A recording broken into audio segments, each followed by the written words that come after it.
Okay जी, तो हम लोगों ने लास्टली जो है वो स्टार्ट किया था रेस्पिरेशन वाला चैप्टर, ठीक है, और उसके अंदर हमने ये इनिशियली बहुत सारी चीजें डिस्कस कर ली थी। अब लोअर रेस्पिरेटरी ट्रैक और ये सारी चीजें ठीक हो गया।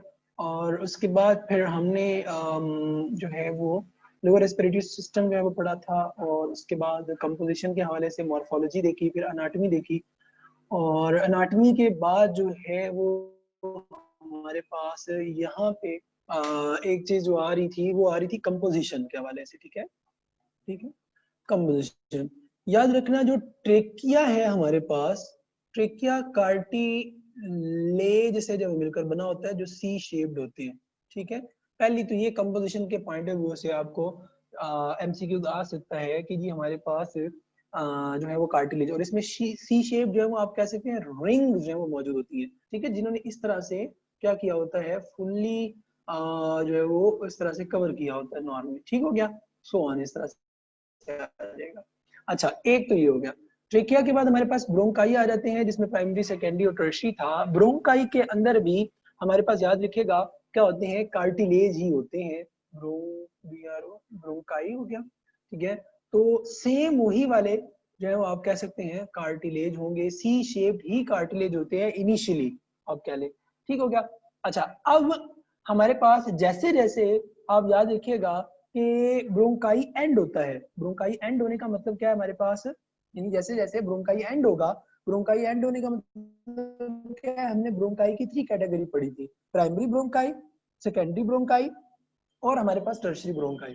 अब जो हमारे पास प्राइमरी सेकेंडरी ब्रोंकाई है और टर्शियरी ब्रोंकाई है, आप ये कह सकते हैं कि जो टर्शियरी ब्रोंकाई है, यहाँ पे क्या होता है कि जो कार्टिलेज है ये स्लोली स्लोली क्या होना शुरू हो जाता है, खत्म होना शुरू हो जाता है। तो आप ये कह सकते हैं कि सेकेंडरी से टर्शियरी की तरफ, ठीक है, तो सेकेंडरी से टर्शियरी की तरफ क्या होगा, जो कार्टिलेज होता है ना ये खत्म होके ना तो एक स्ट्रक्चर बनाता है जिसको हम कहते हैं कार्टिलेज प्लेट्स, ठीक है। कार्टिलेज प्लेट्स क्या होती हैं, ये देखिएगा जरा, ये हमारे पास इस तरह से फर्ज कर लें कि मैं कह रहा हूँ कि जी मेरे पास जो है ना ये एक आपका है रीजन है, ब्रोंकाई है, ठीक है, एंडिंग ब्रोंकाई है, यानी टर्शियरी या टर्शियरी और सेकेंडरी। इसके अंदर क्या होगा, ये है पैच, ये देखिए जरा इस तरह से, ये पैचेस हैं। ये पैचेस किस चीज के हैं, ठीक है, ये पैचेस किस चीज के हैं, इसे हम कहते हैं कार्टिलेज प्लेट्स। ये पैच की फॉर्म के अंदर जो है वो हमारे पास मौजूद होते हैं। यानी अब क्या होगा कि ये मसल्स की आ जाएगी, ठीक है, जैसे ब्रोंकाई स्टार्ट होंगे सेकेंडरी और टर्शियरी, यहाँ से मस्कुलर लेयर जो है वो मसल्स की मिलकर बनी स्ट्रक्चर आ जाती है, बट उसके ऊपर कार्टिलेज प्लेट्स जो है वो लाजमी होते हैं, ठीक है। और कार्टिलेज प्लेट्स जो है वो आप ये कह सकते हैं कि सिंपली रिप्लेसमेंट होती है कार्टिलेज जो ट्रेकिया के अंदर होता है। अच्छा, इसके बाद यानी अब क्या हो रहा है, क्योंकि इनसाइड मूव करते जा रहे हैं ना लंग्स के, ठीक हो गया, और डीपली इनसाइड मूव करते जा रहे हैं, तो उस सूरत में क्या हो रहा है कि जो हार्ड स्ट्रक्चर है वो खत्म होता जाता है। नाउ कार्टिलेज प्लेट्स होंगी, इसके बाद हमारे पास ब्रोंक्यूल्स, ब्रोंक्यूल्स की अगर हम बात करेंगे, ठीक हो गया, तो ब्रोंक्यूल्स के अंदर आप ये कह सकते हैं ये टोटली तौर पे जो कार्टिलेज है या कार्टिलेज जो प्लेट्स होंगी या पैचेस होंगे, ये क्या आ जाती हैं, खत्म हो जाते हैं, ठीक है। इनमें फुल्ली तौर पे आप ये कह सकते हैं कि टोटली तौर पे क्या हो जाएंगी, हमारे पास खत्म हो जाएंगी। और इसके अंदर अगर आपसे पूछा जाए फिर इसकी कंपोजिशन क्या होगी भाई, इसकी कंपोजिशन होती है सर्कुलर स्मूथ मसल्स जो हमारे पास होते हैं, ठीक है, ये याद रखना है आपने, ठीक हो गया। तो यहाँ तक होपफुली आप लोगों को ये चीज जो वो क्लियर होगी होगी क्योंकि कंपोजिशन हमारे पास जो वो क्या होती है। अच्छा जी, उसके बाद हम बात करते हैं रेस्पिरेशन के हवाले से। रेस्पिरेशन में हमारे पास एक चीज जो इसमें पहले बताने वाली है वो हमारे पास क्या है कि हमारे पास आपने याद रखना है कि ब्रेन में, ठीक है, ब्रेन के अंदर जो है हमारे पास जो हाइंड ब्रेन होता है, ठीक हो गया, हाइंड ब्रेन के अंदर एक 3 पार्ट है इसके, सेरिबेलम में पोन्स और मेडुला है, ठीक है। तो उसमें जो मेडुला हमारे पास पोर्शन है, ठीक है, आपने एक चीज याद रखनी है कि हमारे पास जो ब्रीदिंग कह लें या रेस्पिरेशन का जो मैकेनिज्म है हमारे पास, that is controlled by medulla, ठीक हो गया। ये एंटी टेस्ट में भी एमसीक्यू नम्स में तकरीबन ये 12 दफा आ चुका हुआ है कि हमारे पास जो ब्रेन का कौन सा पोर्शन है जो कि इन्वॉल्व है रेस्पिरेटरी सिस्टम को कंट्रोल करने के हवाले से, ठीक हो गया। अच्छा, अब इसमें भी जो आपको पता है कि जो रेस्पिरेशन होती है, ठीक है, वो हमारे पास एक हमारे पास क्या होती है, इंस्पायरेशन होती है, इंस्पायरेशन या इनहेलेशन भी इसको कह सकते हैं, और दूसरी हमारे पास होती है जिसको हम कहते हैं एक्सपायरेशन यानी एक्सहेलेशन हो गया। अब हमारे पास जो मेडुला ही है, ठीक है, मेडुला के ही आप कह सकते हैं इस तरह से स्ट्रक्चर्स हैं, ठीक है, यानी एक इसका अपर रीजन होता है, एक इसका हमारे पास लोअर रीजन होता है। जो अपर रीजन होता है उसको हम डोर्सल कह देते हैं, ठीक हो गया, और जो लोअर रीजन होता है उसको हम वेंट्रल जो है वो कह देते हैं। जो डोर्सल होता है, याद रखना, इसको आपने एक्सपायरेटरी, ठीक है, एक्सपायरेटरी समझना है, यानी जो एक्सपायरेशन है ना, ठीक है, ये कौन कंट्रोल कर रहा होता है, डोर्सल पार्ट ऑफ मेडुला, ठीक है। वैसे मेडुला क्या है, रेस्पिरेटरी सेंटर है, ठीक है, जबकि इसके अंदर जो डोर्सल है वो एक्सपायरेटरी सेंटर है, ठीक हो गया, और जो वेंट्रल रीजन है वो हमारे पास इंस्पायरेटरी सेंटर जो है हमारे पास होता है, ठीक है। ये बड़ी इंपॉर्टेंट चीज है जो आपने याद रखनी है। अच्छा, अब जो हमने कहा कि जो रेस्पिरेशन है वो इंस्पायरेशन और एक्सपायरेशन है, ये किस तरह से होती है, तो हमने ये स्ट्रक्चर जो है वो देखना था, ठीक है। इसमें मैं इसको रेस कर लूं। अच्छा, अब रेस्पिरेशन में इंस्पायरेशन की अगर हम बात करते हैं तो इंस्पायरेशन में आपने एक चीज याद रखनी है, और वो हमारे पास क्या है जी, कि आपको पता है कि जो गैसेस हैं, ठीक है, उनको क्या किया जा रहा होता है, इनहेल किया जा रहा होता है, ठीक है।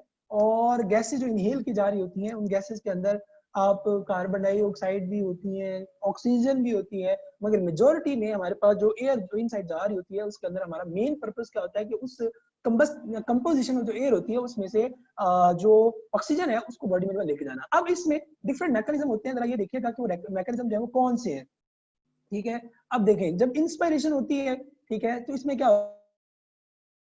होता है कि ये जो रिब केज था, जो हमने पढ़ा था कि रिब जो है वो लंग्स को प्रोटेक्ट कर रही होती हैं, तो रिब केज क्या करता है, आप देखिएगा रिब केज क्या कर रहा है, मूव, ठीक है, क्या करता है, अपवर्ड, ठीक है, मूव अपवर्ड एंड फॉरवर्ड, ठीक है, ऊपर की जानब और इस तरफ जो है वो क्या करेगा, मूव करेगा। जब क्या होगी, इंस्पायरेशन होगी, ठीक है, जब इनहेलेशन होगी। तो इनहेलेशन में क्या हो गया, हमारे पास जो गैसेस हैं, ठीक है, उनको क्या किया जाएगा, इंस्पायर जो वो किया जाता है, ठीक है। किस तरह से किया जा रहा होता है ये याद रखिएगा, इसकी आगे बताता हूँ डिस्कशन थोड़ी सी। अच्छा, दूसरी चीज क्या है कि ये जो लोअर रीजन है ये वाला, ठीक है, इसको हमने नाम दिया था, ये देखिए यहाँ पे, इसको हमने कहा था डायाफ्राम, ठीक हो गया,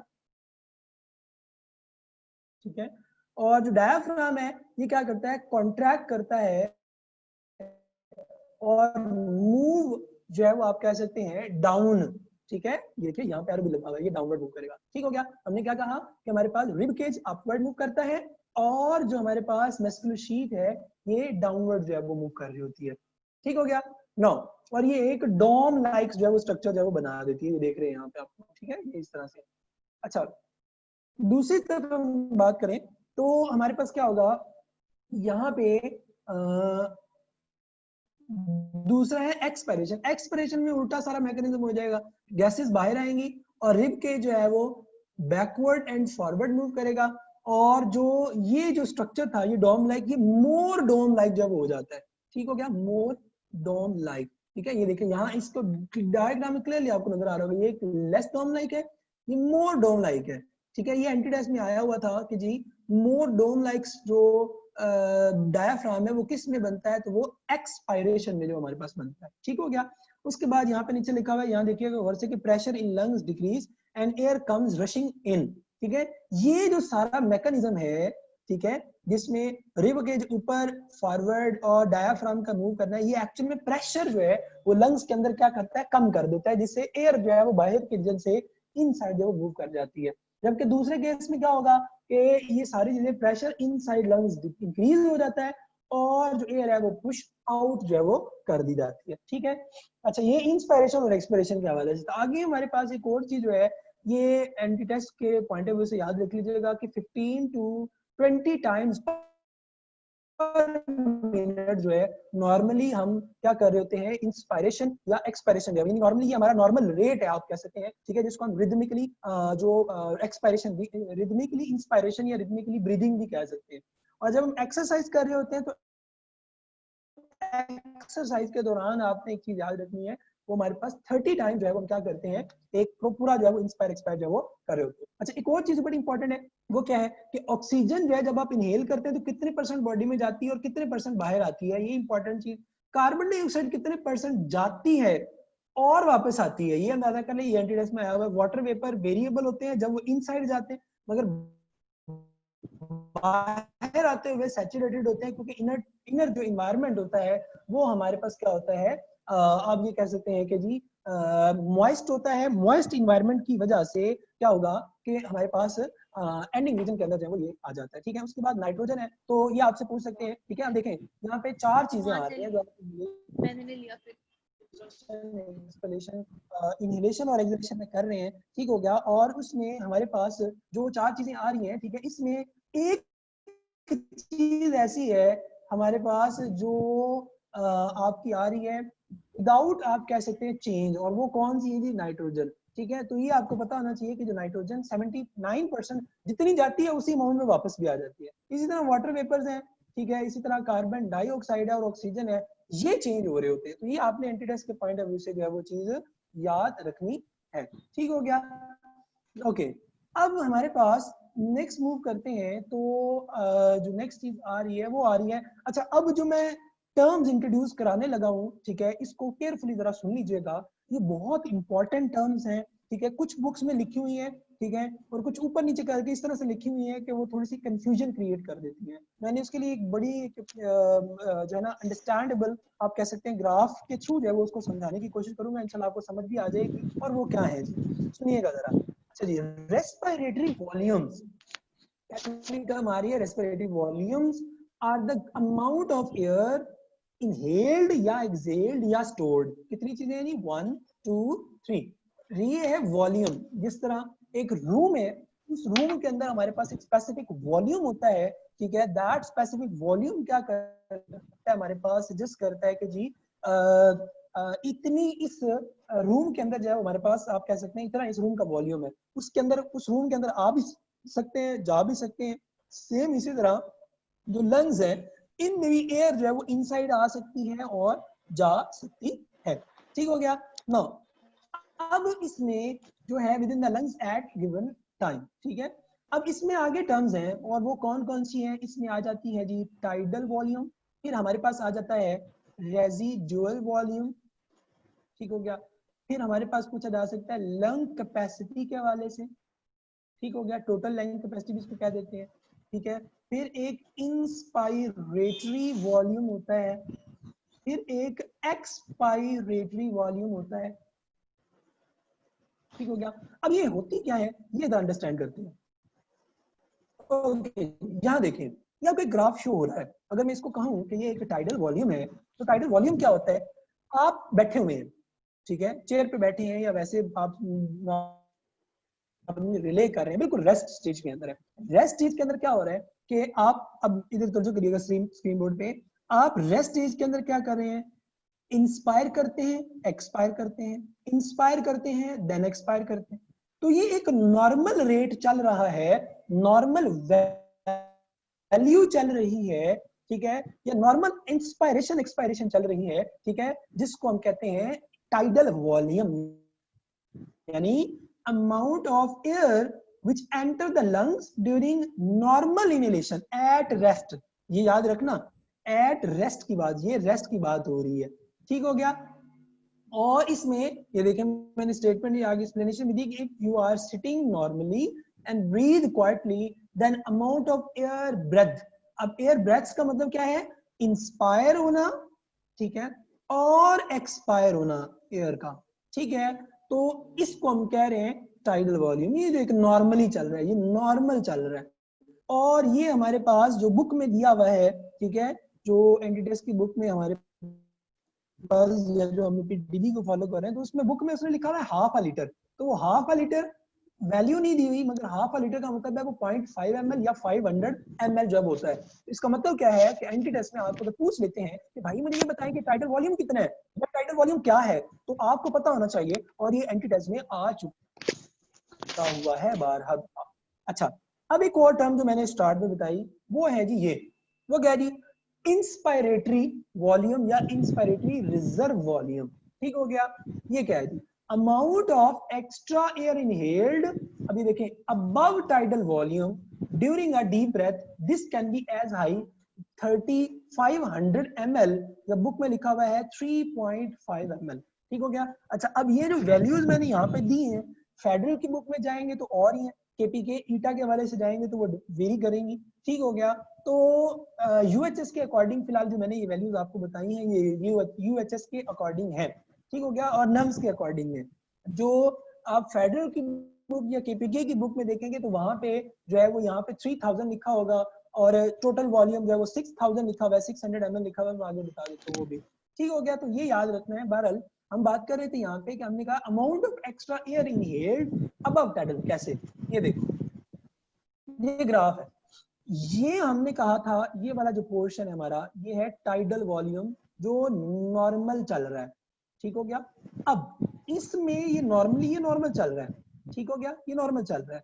अब यहाँ पे मैं क्या करता हूँ, मैं बैठा ही हूँ और मैं बैठ के ना इनहेलेशन, एक लॉन्ग इनहेलेशन करता हूँ। मैं कहता हूँ कि जी मैं चेक करता हूँ कि मैं कहाँ तक जो है वो एयर को इनसाइड जो है वो ले जा सकता हूँ। ठीक है। तो याद रखना, अब देखना जरा, मैं क्या करता हूँ उस एयर को, ये मैंने यहाँ तक तो नॉर्मल था, यहाँ से मैंने थोड़ा सा फोर्सफुली क्या किया, उसको लेके गया। ठीक है। जब मैं फोर्सफुली इसको लेके गया तो इसको कहते हैं इंस्पायरेटरी रिजर्व। ये रिजर्व क्या होता है, आपने देखा हुआ है अक्सर जगहों में लिखा होता है जी सीट रिजर्व। वो सीट रिजर्व का मतलब क्या है कि ये अभी जो है ना यहाँ पे किसी ने आना है, या ये रिजर्व पड़ी हुई है। तो बॉडी के अंदर जो लंग्स हैं उनमें टाइडल वॉल्यूम से हट के ये रिजर्व पड़ा होता है। यानी आप जो है ना अपनी बॉडी में थोड़ा सा और अगर आप फोर्सफुली एयर को लेके जाएंगे तो आप और एयर जो ले जा सकते हैं। और ये कितनी हो सकती है, ये 3 पॉइंट, यानी आप 3.5 लीटर 3.5 ml। ठीक है, ml नहीं बल्कि लीटर होना चाहिए। ठीक है, 3.5 L। ठीक है। और 3500 ml इतनी एयर आप नॉर्मली इनहेल जो है वो कर सकते हैं। उसके बाद ये आ गई हमारे पास expiration, expiratory reserve volume, amount of extra air exhaled. अब ये इनहेलेशन थी, तो ये हमने क्या किया, यहाँ तक ये नॉर्मल है। अब मैं क्या करता हूँ, मैं कहता हूँ कि जी मैंने जो है ना ये नॉर्मली कर रहा हूँ, तो मैं अक्सर औकात जब आप क्या करते हैं किसी भी चीज को फूंक मार रहे हैं तो आप क्या करते हैं कि लंबी जो है वो क्या करते हैं एक्सपायरेशन कर रहे होते हैं, तो वो आपकी बॉडी के अंदर एक रिजर्व पड़ा होता है थोड़ा सा। ठीक है, जिसमें आप ज्यादा से ज्यादा क्या कर सकते हैं, ब्रीद आउट जो कर सकते हैं। ठीक। अब मुझे एक और इंपॉर्टेंट आ रही है, वो है रेजिडुअल वॉल्यूम। रेजिडुअल वॉल्यूम क्या है जी, the amount of air left in the lungs following maximal exhalation. Maximal, गौर से देखना जरा, ये एक्सलेशन हो गई, इसके बावजूद थोड़ी सी जो एयर है, यानी 1.5 लीटर कह लें या 1500 ml कह लें, ये एयर जो है वो लंग्स के अंदर आप कह सकते हैं रिजर्व रहती है, ये पड़ी रहती है। ठीक है, वेंटिलेट होती रहती है, मगर ये जो 1.5 लीटर है ना, ये लंग्स के अंदर जो है, याद रखिएगा, ये पड़ी रहेगी। और इसका जो हमारे पास जो रोल है, याद रखना, वो रोल क्या होता है कि ये लंग्स को क्या करती है, प्रिवेंट फ्रॉम कोलैप्सिंग। ठीक है। तो रेजिडुअल वॉल्यूम की बहुत ज्यादा, ये कितनी है 1.5। उसके बाद है total lung capacity, this is the vital lung capacity plus residual volume. गौर से देखिए, टोटल लंग कैपेसिटी, ठीक है, प्लस रेजिडुअल वॉल्यूम हमारे पास is the total amount of air the lungs can hold. यानी अगर मैं आपके जो है ना वो लंग्स को हवा से फिल करना शुरू करूं, ठीक है, कोई पंप लगा दूं, तो आपकी जो लंग्स है वो मैक्सिमम कितनी हद तक जो है वो यूएचएस के अकॉर्डिंग यहाँ पे 5000 है, इसको आप 5 लीटर भी कह सकते हैं। ठीक है। और जो फेडरल या ईटा में आई थिंक तो लिखा हुआ है वो 6000 लिखा हुआ है। ठीक है, तो आपने यूएचएस के लिए जो है ये वैल्यू याद रखनी है। खैर, although this varies with age, height, sex and health. ठीक हो गया, ये याद रखना है। अब मैं आपको यहाँ पे दोबारा से रिवाइज कराता हूँ, ये सारी वही चीजें हैं जो मैं आपको अभी बता के आ रहा था। तो ये हो गई जी आपकी टोटल लंग कैपेसिटी, ठीक है। जो मैंने कहा टोटल लंग कैपेसिटी जो है वो 5000 ml या 5 लीटर। फिर उसके बाद ये इस 500 में 5000 जो टोटल कैपेसिटी है उसमें से जो 0.5 लीटर या 500 ml या हाफ लीटर, ठीक है, ये है आपका टाइडल वॉल्यूम, ठीक हो गया। उसके बाद ये इंस्पायरेटरी आप जो मैक्सिमम पीक तक ले जा सकते हैं ये हमारे पास होती है, हमने पढ़ा 3.5 लीटर या 3500 ml, ठीक हो गया। उसके बाद ये एक्सपायरेटरी आ जाता है, एक्सपायरेटरी, ठीक है, ये पुश आप जो कह सकते हैं कर सकते हैं जो कि एयर हमारे पास आती है। और लास्ट वन ये वो आपका कह सकते हैं रेजिडुअल वॉल्यूम जो हमने अभी पढ़ा 1.5 लीटर या 500 ml हमारे पास जो है वो होता है, जो कि नॉर्मली एयर जो है वो क्या कर रही होती है लंग्स के अंदर एज अ रेजिडुअल के तौर पे जो है वो रिजाइड कर रही होती है, और इसने क्या करना होता है लंग्स को कोलैप्स होने से जो है वो क्या करना होता है प्रिवेंट करना होता है, ठीक हो गया। अच्छा जी, ये हो गया एक तो हमारे पास वॉल्यूम्स के हवाले से, ठीक है। अब हम फर्दर मूव करते हैं और आगे हमारे पास आ जाता है जी ट्रांसपोर्ट ऑफ गैसेस।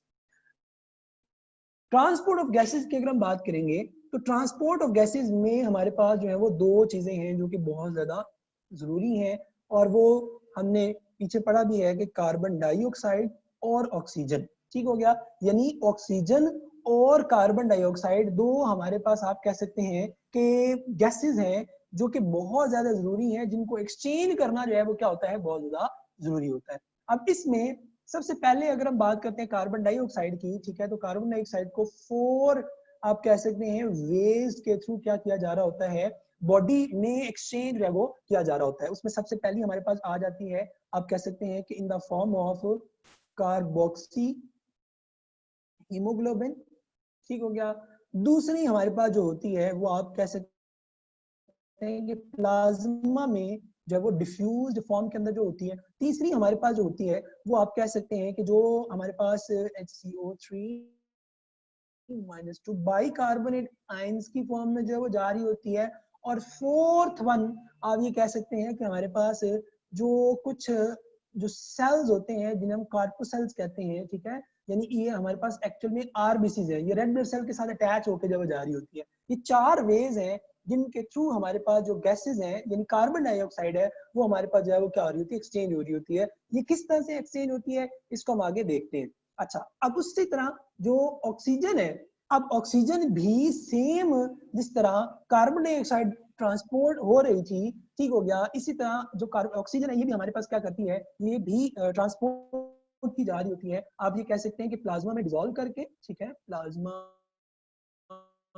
डिसॉल्व।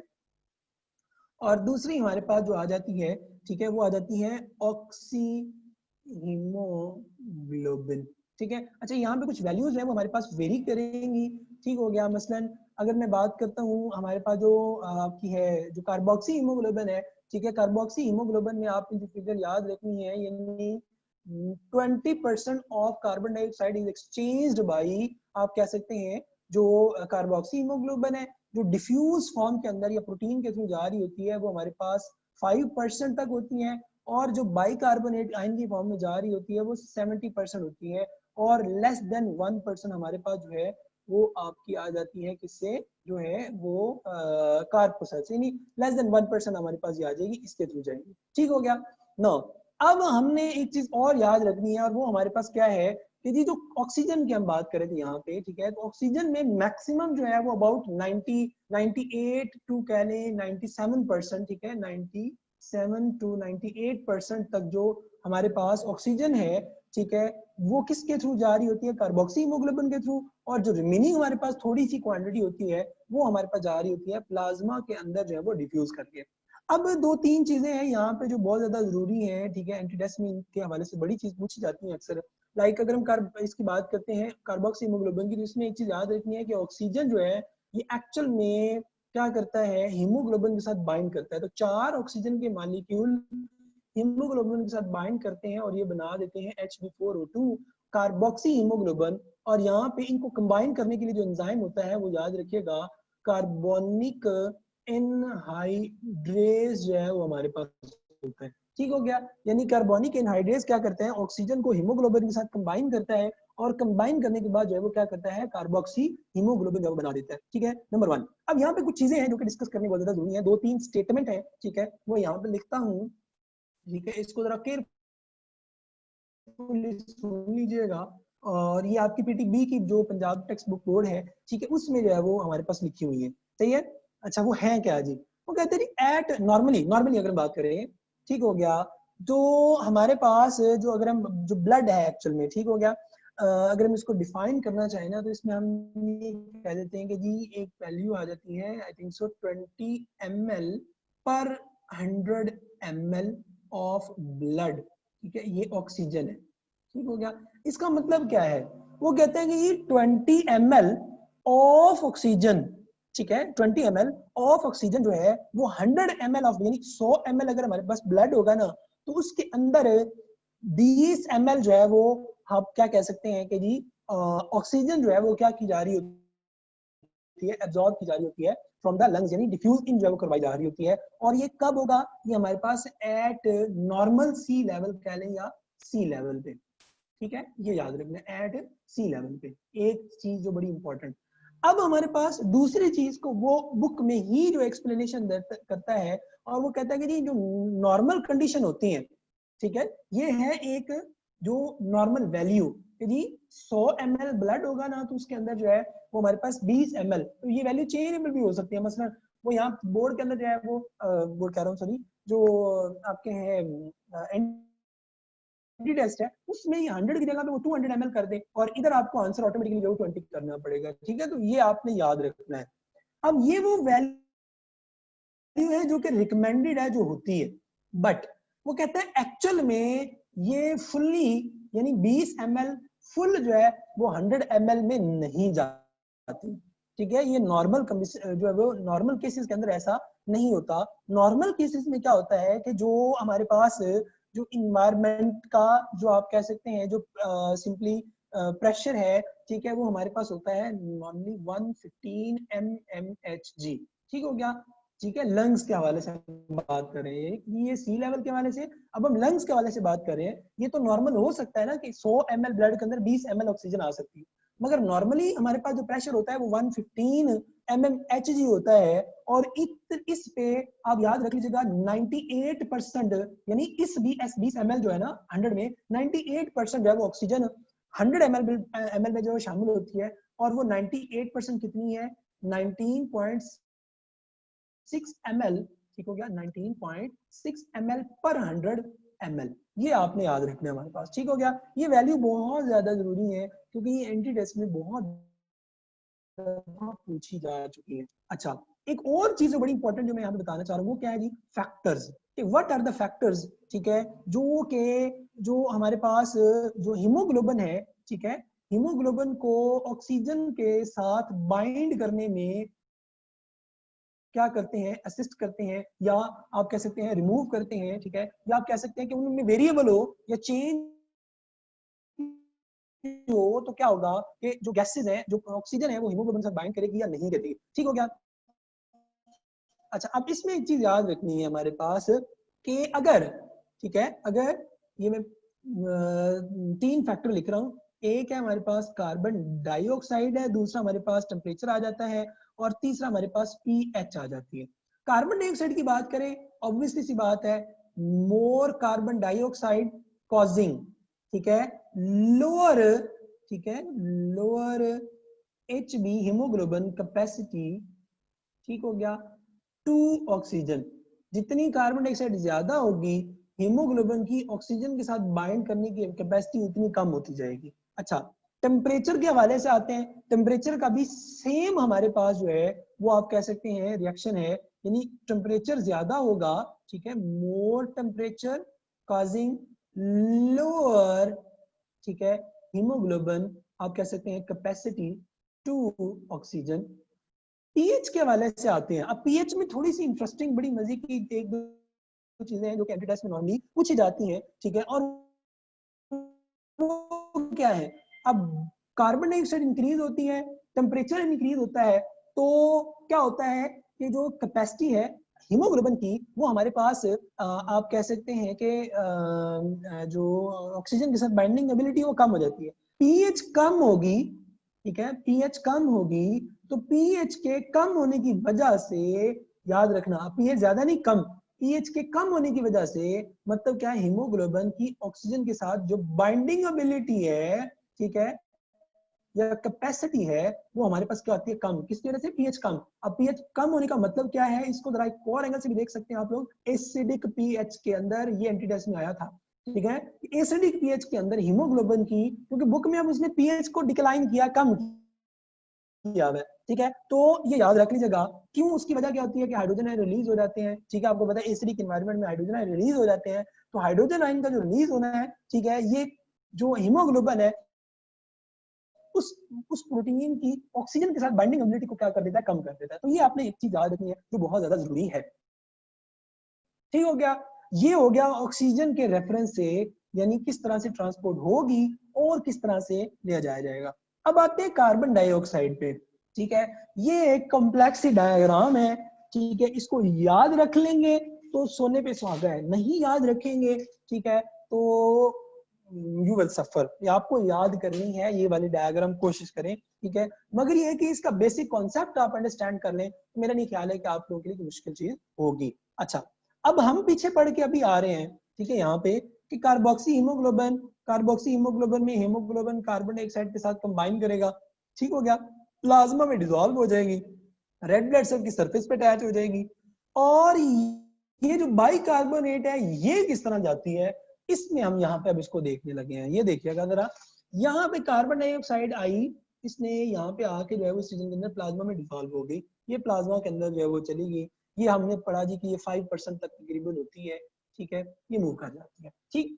फिर हमने कहा कार्बन डाइऑक्साइड यहाँ से सेल से आ रही है, क्रॉस करती है, अब जब क्रॉस करेगी यहाँ पहुंचेगी, तो इसमें होता क्या है, हमारे पास इसमें गौर से देखिएगा कि कार्बन डाइऑक्साइड वाटर के साथ कंबाइन करके कार्बनिक बाइकार्बोनेट आयन, और ये bind to plasma protein. Book में भी आप पढ़ेंगे ना, तो बुक में जो उसमें स्टेटमेंट लिखी हुई है ना, ठीक है, वो ये लिखी हुई है कि जो प्लाज्मा प्रोटीन्स होती हैं, ठीक है, वो बाइंड कर लेते हैं, तो ये बाइकार्बोनेट ये एक नॉर्मल है। अब ये देखो, ये हमारे पास उसने मेजर जो है वो लिया हुआ है, तो ये 70%, ठीक है, एरोस को उन्होंने थिक लिया है, इसकी रीजन क्या है कि सबसे ज्यादा कार्बन डाइऑक्साइड जब वो इस फॉर्म में जाई जा रही होती है, उसमें क्या होता है कि कार्बन डाइऑक्साइड को, ये हमारे पास स्ट्रक्चर में बता देता हूँ कि पहले ये हमारे पास टिश्यू सेल है, उसके बाद, ठीक है, ये इंटरस्टिशियल फ्लूइड है, ठीक हो गया, यानी सराउंडिंग स्पेस है, उसके बाद ये जो रीजन शो किया हुआ है ये असल में ब्लड कैपिलरी है। मैं इसको यहाँ पे दोबारा बताता हूँ, ठीक है, यहाँ पे बता देता हूँ, ये गौर से देखना जरा, ये हमारे पास बॉडी टिश्यूज है, ठीक है, और ये ब्लड वेसल आ रही है। अब आपको पता है कि जब टिश्यूज के लेवल तक पहुंचती है ब्लड वेसल, तो वो कैपिलरीज में डिवाइड हो जाती है, और कैपिलरीज के हवाले से आपने पढ़ा है कि कैपिलरीज की जो वॉल होती है वो सिंगल लेयर जो है हमारे पास इस तरह से होती है, ठीक हो गया। यही चीज यहाँ पे इंडिकेट की हुई है कि यहाँ पे ये बॉडी टिश्यूज हैं, सेल्स हैं, ठीक हो गया, उसके बाद ये दरमियान में स्पेसेस हैं जिसको आप इंटरस्टिशियल स्पेसेस कहते हैं, उसके बाद क्या होता है, ये आपको नजर आ रही है सिंगल लेयर्ड, ये एक सेल से मिलकर बनी हुई क्या है हमारे पास, ब्लड कैपिलरी है, ठीक है, मैं कहता हूँ कि जी ये मेरे पास क्या है, ब्लड कैपिलरी। अब इसमें क्या हो रहा है, कार्बन डाइऑक्साइड सेल से निकली, जो आई स्पेसिस के अंदर, स्पेसिस से निकली, वो ब्लड कैपिलरी में एंटर हो गई, ब्लड कैपिलरी के अंदर रेड ब्लड सेल पड़ा होता है, आपको पता है, ठीक है, और कार्बन डाइऑक्साइड कंबाइन करती है वाटर के साथ और बनाती है बाइकार्बोनेट। बाइकार्बोनेट याद रखना इमीडिएटली क्या करता है, टूट जाता है, और टूट के नेगेटिव और हाइड्रोजन आयन, यानी नेगेटिव आयन और हाइड्रोजन आयन में जो है वो कन्वर्ट हो जाता है, किसके अंदर, रेड ब्लड सेल के अंदर, ये याद रखना।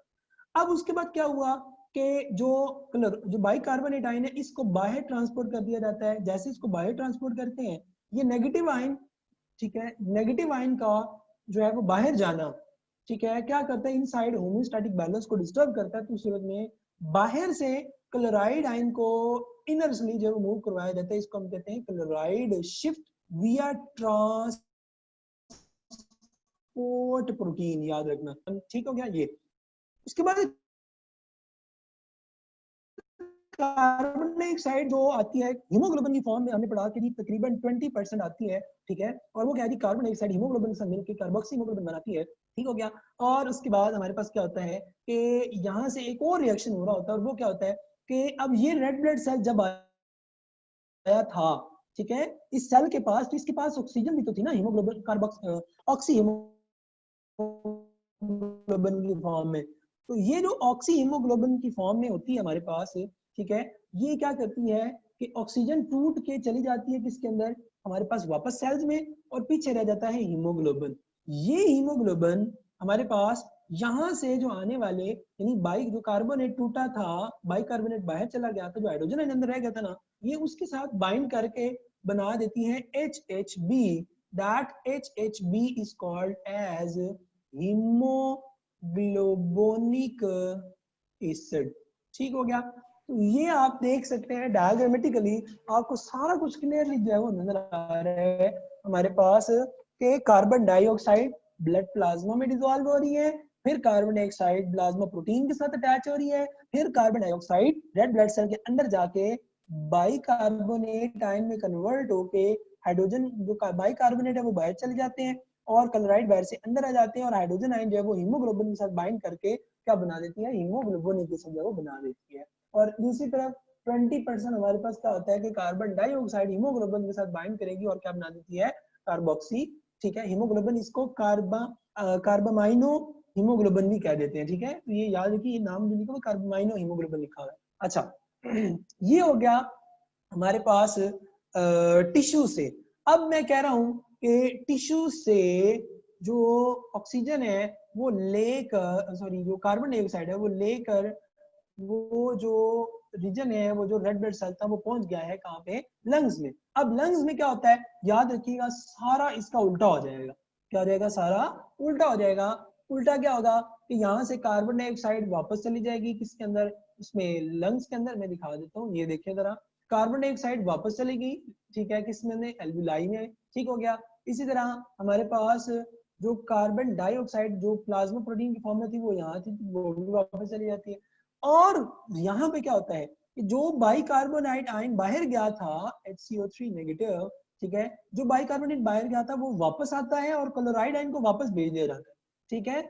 और जो क्लोराइड आयन है उनको प्रोटीन चैनल्स के थ्रू ही बाहर जो भेजा जाता है। अब जो बाइकार्बोनेट है हमारे पास, बाइकार्बोनेट जो है ये क्या करेगा, इधर से हमने जो पढ़ा था पीछे, जब हम भी देख के आ रहे थे कि जो हीमोग्लोबोनिक एसिड बना था, ये हीमोग्लोबोनिक एसिड है वो टूट जाता है, ठीक हो गया। ये देखिए यहाँ पे क्यों, क्योंकि लंग्स से, ठीक है, एल्विलाई से, एल्वियोलर सैक से, एल्वियोलस से ऑक्सीजन जो है वो आती है जब, ठीक है, तो ऑक्सीजन क्या करती है, HHB को क्या कर देती है, तोड़ देती है, और तोड़ के जो ऑक्सी हीमोग्लोबिन बना लेती है, ठीक हो गया, ऑक्सी हीमोग्लोबिन। और पीछे जो हाइड्रोजन आयन रहता है, ये हाइड्रोजन आयन बाइकार्बोनेट के साथ बाइंड करके ये बना देता है कार्बोनिक एसिड। ये कार्बोनिक एसिड फिर टूटता है वाटर और कार्बन डाइऑक्साइड के अंदर, कार्बन डाइऑक्साइड को भेज दिया जाता है एल्विलाई के अंदर, और वाटर जो हमारे पास सेल के अंदर रखा जाता है। दूसरा क्या, ये जो कार्बोक्सी हीमोग्लोबिन यहाँ पे हमारे पास बना था, ठीक है, यहाँ पे ये वाला कार्बोक्सी हीमोग्लोबिन या कार्बामाइनो हीमोग्लोबिन, इसको भी क्या किया जाएगा, तोड़ा जाएगा, हीमोग्लोबिन अलग की जाएगी, और कार्बन डाइऑक्साइड को यहाँ से सेल में जो भेजा जाएगा, और हीमोग्लोबिन जो है वो इधर आ जाएगा, ठीक हो गया। अच्छा, इसमें एक और बड़ी इंपॉर्टेंट चीज याद रखने वाली वो क्या है कि जब टिश्यू से वो रेड ब्लड सेल की तरफ आ रहा था कार्बन डाइऑक्साइड, तो उसने कितनी लेयर क्रॉस की, एक, उसके बाद यहाँ देखेंगे ये 2 है, फिर ये 3 है, उसके बाद हमारे पास ये 4 है। ये याद रखना कि जब उसने निकला, यहाँ से निकल के आई, उसके बाद इंटरस्टिशियल फिर से सेल के अंदर एंटर होने के लिए पहले उसने इस वाली मेम्ब्रेन को क्रॉस किया, सेल के अंदर एंटर हुई, फिर उसने इस वाली मेम्ब्रेन को क्रॉस किया, फिर उसने रेड ब्लड सेल मेम्ब्रेन को क्रॉस किया, और वो पहुंच गई किसमें, इनसाइड में। तो 4 मेम्ब्रेन को क्रॉस करती है। अच्छा, दूसरी तरफ यहाँ देखें, तो यहाँ कितनी मेम्ब्रेन को क्रॉस करती है, जब वो रेड ब्लड सेल से लंग्स की तरफ जाती है, तो उस सूरत में एक ये रेड ब्लड सेल की हो गई, उसके बाद हमारे पास ये आ रही है ब्लड कैपिलरी की, ठीक हो गया। और ये आ गया हमारे पास, उसके बाद ये इंटरस्टिशियल स्पेसेस है, उसके बाद ये और ये, तो ये कितनी होती है, 2, 3, 4 एंड 5, ठीक हो गया। तो 5 हमारे पास जो है वो आ रही होती है आपकी ओवरऑल, ठीक हो गया। तो ये आपने एक चीज याद रखनी है। और इसमें आपने याद रखना है कि जब हमारे पास जो जो आपके जो हमारे पास है जो ऑक्सीजन है, कार्बन डाइऑक्साइड है, जो टिश्यू से लंग्स में आएगी तो कितनी लेयर क्रॉस करेगी, और जब वो वापस जाएगी तो तब कितनी लेयर पे वो क्रॉस करेगी। ठीक हो गया। और उसके बाद हमारे पास रेस्पिरेटरी पिगमेंट्स हमारे पास कौन कौन से हैं? एक आपको पता है हमारे पास हीमोग्लोबिन है, और एक हमारे पास जो है वो क्या होता है, मायोग्लोबिन होता है। ठीक हो गया। और हीमोग्लोबिन आपने अभी पीछे हम पढ़ के आए हैं, ठीक है, आपको पता है कि जी 574 अमीनो एसिड से मिलकर बना होता है। ठीक हो गया। 4 चेन्स होती हैं, 2 अल्फा होती हैं, 2 बीटा होती हैं, हर अल्फा के अंदर 141, ठीक हो गया, और बीटा के अंदर 146 अमीनो एसिड होते हैं। मायोग्लोबिन के अंदर 154 आई थिंक सो 154, और ये ये 4 पॉलीपेप्टाइड चेन्स हैं, पॉलीपेप्टाइड, और ये एक पॉलीपेप्टाइड चेन होती है, एक पॉलीपेप्टाइड चेन होगी। ठीक हो गया। और ये 4 पॉलीपेप्टाइड चेन है। अच्छा, ये 4 ऑक्सीजन को शामिल करती है अपने अंदर। ठीक हो गया। और यहाँ पे जो मायोग्लोबिन है, ये एक ऑक्सीजन मॉलिक्यूल को जो है वो क्या करती है, ठीक है, अपने अंदर ऐड करती है। ये स्टोर करती है, ये ट्रांसपोर्ट करती है। ये मौजूद कहाँ पे होती है? हमारे पास जो मसल सेल्स होते हैं, ठीक है, ये लिवर सेल्स होते हैं उनके अंदर, जबकि हीमोग्लोबिन हमारे पास जो है वो फ्रीली ब्लड के अंदर जो है वो फ्लोट कर रही होती है। ठीक हो गया। इसके बाद हमारे पास लास्टली आ रहे हैं रेस्पिरेटरी डिसऑर्डर्स। इसमें याद रख लीजिएगा, ऑल्दो हमने पढ़ा था कि जी एयर जो है, हेयर्स होते हैं, ठीक है, म्यूकस होती है, फेरिंग्स है, सीरिया है, तो ये क्या कर रहे होते हैं कि डस्ट पार्टिकल्स को या बाकी जो स्ट्रक्चर्स होते हैं उनको प्रिवेंट कर रही होती है। किस चीज से? आप कह सकते हैं जो ये स्ट्रक्चर्स हैं ये एक्चुअल में प्रिवेंट कर रहे होंगे किसको? बाकी रीजन्स को, तो पोल्यूटेंट्स वगैरह को। तो अब अगर इनमें कोई प्रॉब्लम आ जाए, वो वायरल हो सकता है, वो बैक्टीरियल हो सकता है, ठीक है, तो आपके उसमें जो है वो डिसऑर्डर दिए हुए हैं। ठीक है, उसमें पहला जो हमारे पास डिसऑर्डर आ रहा है, ठीक है, दैट इज सिलेबस में हमारे पास दिया हुआ है, ठीक है, वो हमारे पास आ रहा है हाईली कंटेजियस, ठीक है, chronic bacterial infection of the lungs. ये हमारे पास होती है ट्यूबरक्लोसिस, ट्यूबरक्लोसिस, ठीक है, याद रखिएगा, इसको पल्मोनरी ट्यूबरक्लोसिस भी कह देते हैं। ठीक है, इसमें क्या होता है कि एल्वियोलाई बर्स्ट हो जाते हैं और इनइलास्टिक कनेक्टिव टिश्यू जो है उसकी सराउंडिंग में बन जाती है। ठीक है, और ये एक बड़ी इंपॉर्टेंट चीज है जो याद रखनी है आपने, ट्यूबरक्ली, ठीक है, इसको हम कहते हैं कि protective capsule around the bacilli. यानी इसका मतलब क्या है कि ये माइकोबैक्टीरियम ट्यूबरक्लोसिस एक रॉड शेप बैक्टीरिया है। ठीक है, और 3 तरह के बैक्टीरिया आपने पढ़े हुए हैं प्रोकैरियोट के अंदर। एक आपने पढ़ा था कोकाई होता है, फिर बेसिलाई होता है, और फिर स्पेरिलाई होता है। तो ये कौन सी क्लास से बिलोंग करता है? Morphologically bacilli. ठीक हो गया।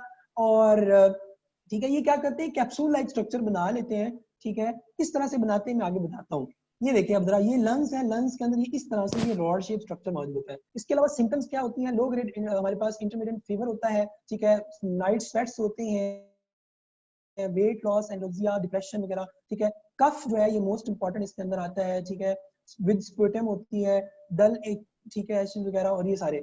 ये देखिएगा जरा, इसकी ट्रीटमेंट हमारे पास जो है वो क्या होती है? 9 मंथ में हम करते हैं इसको ट्रीट। ठीक हो गया। और डॉट्स की फॉर्म में, डेली ऑब्जर्व ट्रीटमेंट की फॉर्म में जो है वो मेडिसिन दी जाती है। ये जो मैं अभी बात बता रहा था आपको ट्यूबरकुलाई किस तरह से इंफेक्शन होता है, ये देखिएगा डायग्राम जरा। इसमें देखेंगे ये लंग्स हैं, लंग्स के हमने थोड़ा सा पोर्शन लिया एल्वियोलाई का। ये आपको नजर आ रहे हैं एल्वियोलर सैक्स हैं, ठीक है, और एल्वियोलर सैक के अंदर, यानी ये एल्वियोलर सैक के अंदर क्या हो रहा है कि ये आपको एल्वियोलर सैक नजर आ रहा है। ठीक हो गया। इसके अंदर ये ग्रीनिश कलर के जो आपको नजर आ रहे हैं, ये माइकोबैक्टीरियम ट्यूबरक्लोसिस बैक्टीरिया है। अब होता ही है कि सराउंडिंग सेल से क्या होता है कि मैक्रोफेजेस क्या करते हैं, ठीक है, ये मूव करते हैं और इनको इंगल्फ करने के लिए आते हैं, यानी इन स्पेसेस के अंदर यहाँ से ये क्या करेंगे, इनको मूव करने के लिए जाते हैं। अब होता है कि वो बैक्टीरिया भी अपनी क्वांटिटी बढ़ा रहे होते हैं, और इधर से मैक्रोफेजेस भी क्या होते हैं, ये ब्लड वेसल इसकी सराउंडिंग में, ठीक है, ये हमारे पास ये इस तरह से मैंने कहा एल्वियोलाई। ठीक हो गया। और एल्वियोलाई की सराउंडिंग में ये ब्लड वेसल्स है, तो ये ब्लड वेसल यहाँ पे दिखाई हुई है। ब्लड वेसल के अंदर से क्या होगा, मैक्रोफेजेस निकलते जाते हैं इस तरह से। और क्या होगा कि ये क्या करते हैं, हमारे पास एक प्रोटेक्ट लेयर इस तरह बना लेते हैं। ठीक हो गया। तो immune cell encircle the contained bacteria inside the ठीक है, ट्यूबर सेल भी कह देते हैं इसको, ठीक है, ट्यूबिकली भी कह देते हैं। नाउ अब ये क्या करेगी, एक लेयर बना लेगी।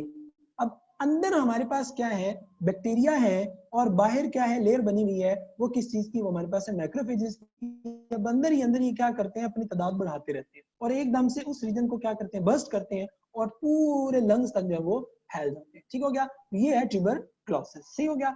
उसके बाद लंग कैंसर है। लंग कैंसर याद रखिएगा, कैंसर आपको पता है कि हमारे पास जो कैंसर क्या कहते हैं, जो ट्यूमर भी इसको हम कह सकते हैं, ठीक है, यानी जो अनकंट्रोल्ड आप कह सकते हैं डिवीजन ऑफ सेल होता है, ठीक है, उसमें कैंसर इज मैलिग्नेंट। अब याद रखना, जो लंग कैंसर होता है वो मैलिग्नेंट होता है, यानी वो मेटास्टेटिकली प्रोलिफरेट जो है वो कर सकता है, फैल सकता है। ठीक है, स्मोकिंग मेजर कॉज है, और ये एंटीटेस्ट में आ चुका हुआ है कि ये कितने % की वजह से जो मेजर लंग कैंसर है वो किस वजह से होता है, तो ये याद रखना आपने, स्मोकिंग की वजह से हो रहा है। ठीक है, ये अगर किसी एक रीजन में हो रहा है, ठीक है, तो ये पूरे के पूरे जो रेस्पिरेटरी ट्रैक है उसको डैमेज कर देगा। सिम्टम्स हैं वो थिकनिंग, कैलसिंग होती है, कैलसिंग कैलस का बन जाना, ठीक है, आउटग्रोथ वगैरह का, लॉस ऑफ ये वो प्रिवेंट डस्ट, ये सीलिया वगैरह आप जो है वो डस्ट को प्रिवेंट नहीं करते हैं, ट्यूमर बन जाती है, और इतनी बन जाती है कि वो ब्रोंकाई वगैरह को, ब्रोंकस को ब्लॉक कर देगी, जिससे एयर जो है वो इनसाइड नहीं आ पाती है। इस सूरत में हम ट्रीटमेंट एक करते हैं जिसको हम कह सकते हैं निमोनिक्टमी। ठीक हो गया। ये क्या होती है कि इसके अंदर हम सर्जरी के थ्रू जो है वो उस पार्ट को रिमूव कर देते हैं, या पूरे के पूरे लोब को रिमूव कर देते हैं। ये देखिए, लोब को रिमूव कर देंगे, आपने पढ़ा था ना कि राइट रीजन में 3 लोब होते हैं, लेफ्ट रीजन के अंदर 2 लोब होते हैं, हो सकता है वो पूरा पूरा लोब जो है वो रिमूव करना पड़ जाए। ठीक हो गया। और इस तरह से, और बाकी कीमोथेरापी और रेडियोथेरापी के थ्रू भी इसको ट्रीट किया जा सकता है। Last one is emphysema. Emphysema हम कहते हैं शॉर्टनेस ऑफ ब्रेथ। इसमें क्या होता है कि जो ये हमारे पास एल्विलाई की जो वॉल होती है, ये क्या हो जाती है, ब्रेक हो जाती है। ठीक हो गया, यानी ये हमारे पास एल्विलाई था ना, तो इसकी जो दीवारें हैं ये क्या कर जाएंगी, ब्रेक हो जाएंगी, और दीवारों के ब्रेक होने की वजह से क्या होता है कि जो अंदर का, अब गौर से सुनना जरा, जो एल्विलाई होते हैं, क्यों लंग्स के अंदर इतने सारे एल्विलाई होते हैं, because to increase the surface area. ठीक है, जो पहला पॉइंट हमने शुरू में पढ़ा, तो सरफेस एरिया इंक्रीज करते हैं ताकि गैसेस का जो एक्सचेंज है वो इजीली हो सके। बट एम्फीसीमा के अंदर क्या होता है कि हमारे पास जो एल्विलर डक्ट्स होती हैं वो ब्रेक हो जाती हैं। ये देखिए, यहाँ पे क्या है, यहाँ ये सारा रीजन है, यानी हर छोटे से छोटे पोर्शन से इसकी सराउंडिंग में इस तरह से ब्लड वेसल होंगी। ठीक हो गया, और ये सराउंडिंग में ब्लड वेसल्स हैं, यानी इसके हर पोर्शन से क्या होता है, गैसेस एक्सचेंज होंगी। जबकि ये एम्फीसीमा का केस है, इसमें क्या होता है कि ये दीवारें बर्स्ट हो गई हैं, और बर्स्ट होके एक बड़ा स्ट्रक्चर बन गया है। अब इसका, ये देखिए, इसका ये है हाई सरफेस एरिया, और इसका क्या है, लो सरफेस एरिया। ठीक हो गया, और इस तरह से ये क्या होता है, हाई से लो की तरफ जाता है। तो अब इस साइड में जब जाएंगे तो ऑक्सीजन बॉडी में कम जाएगी। जब ऑक्सीजन बॉडी में कम जाएगी, ठीक है, तो उस सूरत में हमारे पास क्या होता है कि जो एक्सचेंज है गैसेस का, यानी जो सॉरी ब्रीदिंग प्रॉब्लम है, वो हमारे पास जो है वो आना शुरू हो जाती है। ठीक हो गया। अच्छा, इसके अलावा एक और बड़ी इसमें टर्म आती है जो कि बोली जाती है और एंट्रेंस में भी पूछी गई है, और वो है हमारे पास स्मोकर्स, आप कह सकते हैं कफ। ठीक हो गया। ये किस वजह से होती है, रीजन क्या होती है, ठीक है, ये भी एक्चुअली इसी इसी ही इसकी रीजन है कि एल्विलाई जो वॉल्स होती हैं वो टूट जाती हैं। ठीक हो गया, और टूटने की वजह से वो जो स्मोकिंग करते हैं जब, ठीक है, लोग, तो उस स्मोक, वो जो स्मोक होता है ना, स्मोक के अंदर क्या होते हैं, केमिकल्स होते हैं, ठीक है, जो क्या करते हैं कि जो इन रीजन्स को, लंग्स के रीजन को, ट्रेकिया के रीजन को, ठीक है, क्या कर रहे होते हैं, इरिटेट कर रहे होते हैं। ठीक है, उस तरह से क्या होता है कि उनको हल्की हल्की सी ना खांसी लगी रहती है। याद रखिए, जितने भी स्मोकर होंगे उनको लाइट लाइट सी खांसी होती है। ठीक है, तो याद रखिएगा कि ये जो एक्चुअल में इसे हम कह देते हैं स्मोकर्स का। ठीक है, तो इस तरह से ये आपका तकरीबन जो काफी हद तक जो सिलेबस है वो हमने जो इसका कवर कर लिया है। ठीक है, मैं स्टार्ट में आपको लेके जा रहा हूँ। ठीक है, यहाँ से हमने स्टार्ट लिया था, और ये आपका आ गया। ठीक है, ये ठीक है, anatomy of human respiratory system हमने पढ़ लिया, ट्रांसपोर्ट ऑफ गैसेस ऑक्सीजन हमने पढ़ लिया। ठीक है, हीमोग्लोबिन का role as a respiratory pigment हमने पढ़ लिया। रेस्पिरेटरी डिसऑर्डर, ट्यूबरक्लोसिस, एम्फीसीमा और लंग कैंसर ये हमने पढ़ लिया। ठीक हो गया।